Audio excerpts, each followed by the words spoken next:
Those, so it's just a future prediction of some kind, and whatever word's in the problem to talk about that, that information goes in this formula. And then applied manufacturing overhead equals PDOR times actual activity. Okay? PDOR times actual activity. And then you're like, that's nice, Dr. Fessler. Who cares? Why, where, how? Was that a yawn? Yes, it was. How about that? So not only did I start the class being boring, but I'm continue to be boring. Then,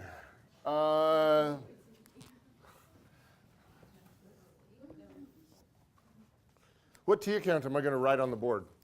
Christy, do you have an idea? Notion? A guess? Random thought? I've used the word before today because if we talk, when I was talking about egg yolk yummies, all of those costs fall into what category? Very good, Shar. Let's see if Christy was listening. Manufacturing overhead. Yes. So manufacturing overhead.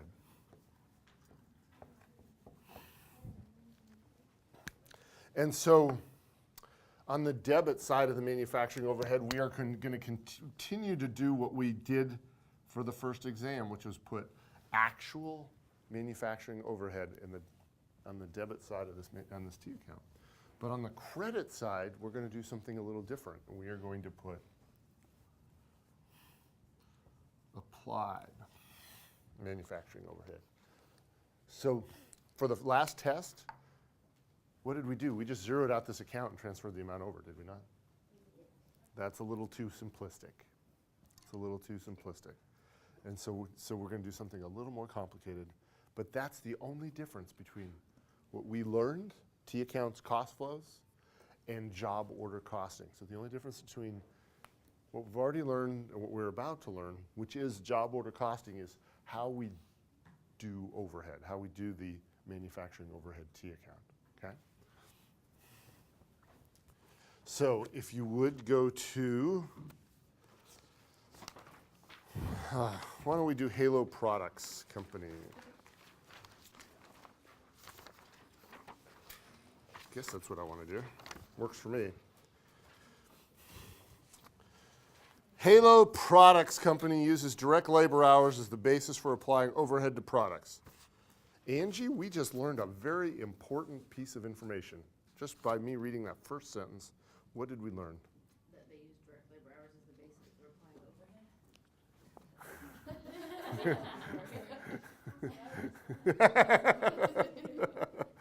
overhead. So what piece of information is that in our formula, on the stuff that, you know, of the things I have written on the board, what's that help us with?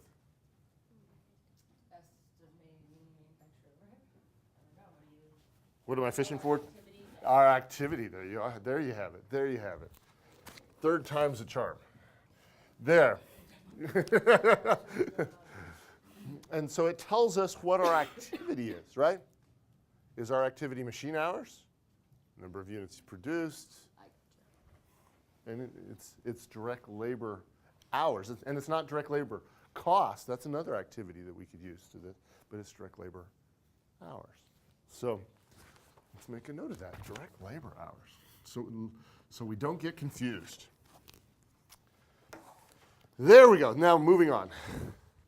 Estimated manufacturing overhead costs for 1997 were $200,000. Estimated direct labor costs for the year were 32,000 hours. During 1997, 36,400 actual direct labor hours were worked, and the manufacturing overhead control account had a year-end balance of $256,200. Oof. Say that 3 times fast. What is a manufacturing overhead control account? Anybody know? Huh? Is it like an allocation account? It's not an allocation account. In real life, well, when we do these problems, I have you include depreciation expense and utilities and indirect labor and indirect materials. We just all slap them right into the manufacturing overhead account, do we not? Mm-hmm. In real life, they don't do that. Each of those cost categories would have their own T account, and then all of those accounts would be summed, added up into the manufacturing overhead control account. Okay? So conceptually, that's what that is. It's not going to be important mathematically for doing any of my problems, but it is a useful thing to know what that is. The control account is what all the sub-accounts are added up into that constitute manufacturing overhead. So I just didn't want that one word confusing people. So let's compute the manufacturing overhead rate for 1997. Mr. Roberts, what formula do you think I'm going to use to calculate the manufacturing overhead rate?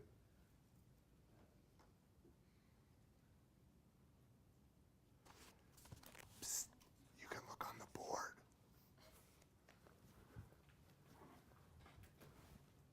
Which one?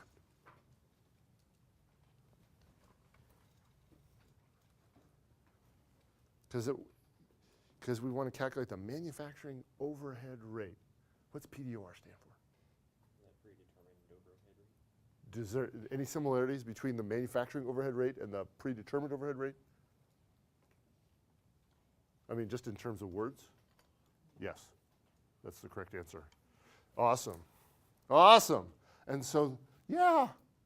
So again, try to, don't get too hung up on exact word usage. Predetermined overhead rate, manufacturing overhead rate, same difference. Okay? I mean, at my company, they didn't even call the income statements.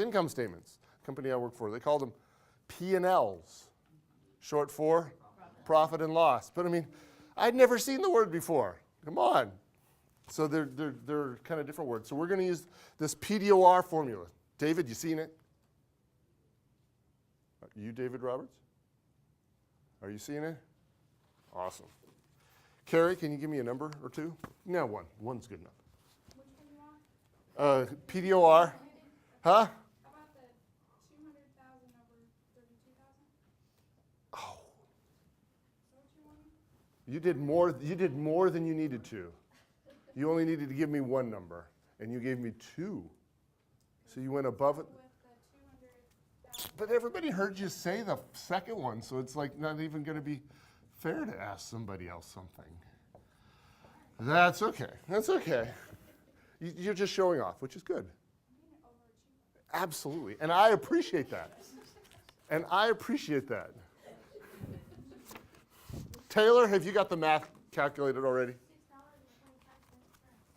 Oh, and she spoiled. She's another overachiever.